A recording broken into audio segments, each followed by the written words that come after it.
Welcome to Travis Laughs.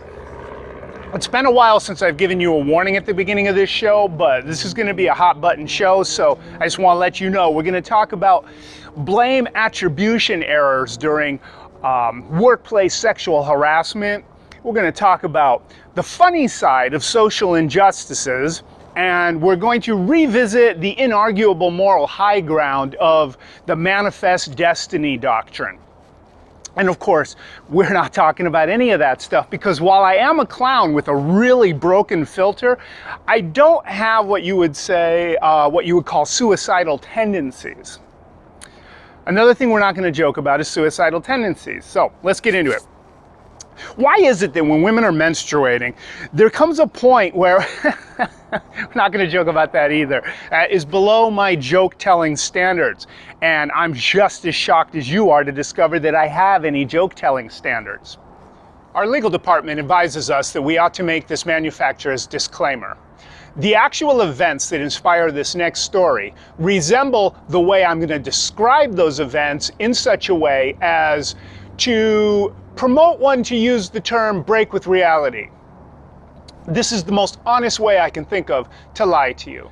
Humor consists of multiple components, kind of like ingredients in a recipe. If you mix them in the wrong way or in the wrong amount, you'll end up with something entirely different, something completely inedible. You know, your cake will fall and none of the audience will laugh at what you're trying to, because all right, I've completely lost control of this analogy and will therefore just abandon it entirely. You have to have a premise that is either surprising or highly relatable. You have to present the story in an engaging and entertaining manner, and you have to have good timing.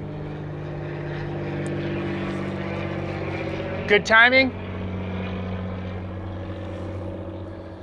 The first two components I'm working on, but that third component, timing, that one's going to get me in trouble. And here's why. People laugh way harder if you tell a joke instantly after something happens rather than a much better joke a minute later. So I've been working on the skill of recognizing a setup, making a joke, and kicking it out as quickly as possible. So I got on an elevator the other day and I pushed the button for my floor. And the elevator says, going down. And I instantly quipped, yeah, you are, you bad girl. I was happy with the timing. The joke itself is garbage, and I try not to be quite that crass, but I wouldn't even tell you about it if I'd been alone on the elevator. So in horror, I turned to the lady and I'm like, I'm so sorry, but she's laughing. And she said, I have been using this elevator forever, and I didn't know anybody else did that. Whenever it says going up, I always think, I don't know, elevator, you're pretty old. And what are the odds you're going to get me to my floor? Touché, madame, touché.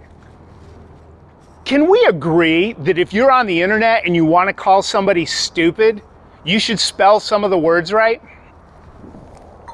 I want to write a book that talks about the way people compare philosophical and ideological ideas on the internet and call it, "This is bullcrap."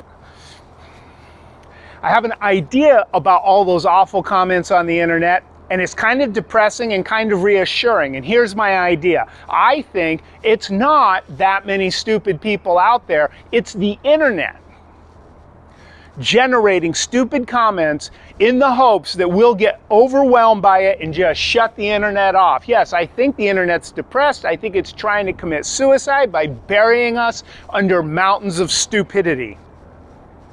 And so yes, that's reassuring that we're not that dumb, but you have to remember there's a reason why the computer wants to die, and that's because Paul, John, William, your browser histories, you three. All the stupid comments on the internet has inspired a new segment here on Travis Laughs. It's where I tell you the one comment that I read all week that I most had to share with you, and it's called I've Got to Share That on Travis Laughs. The winner of this week's I've Got to Share That on Travis Laughs was a comment that was made following an article about all the weird food and beverage fads that have occurred through the years. And it was mentioning Crystal Pepsi. That was the clear Pepsi that a few of you are old enough to remember. And different people had different opinions about it. Crystal Pepsi was and always will be the superior Pepsi. There you have it, Pepsi Company. John Boyd does not believe that from now until the end of the human existence, you will ever make another product that was superior to Crystal Pepsi. Best wishes with that. You guys, thanks for hanging out. If I do run into that lady in the elevator ever again, I have every intention of saying, "Oh, wow, you again. This is so ironic. Usually I use the stairs." I can't wait to see what she's gonna say back.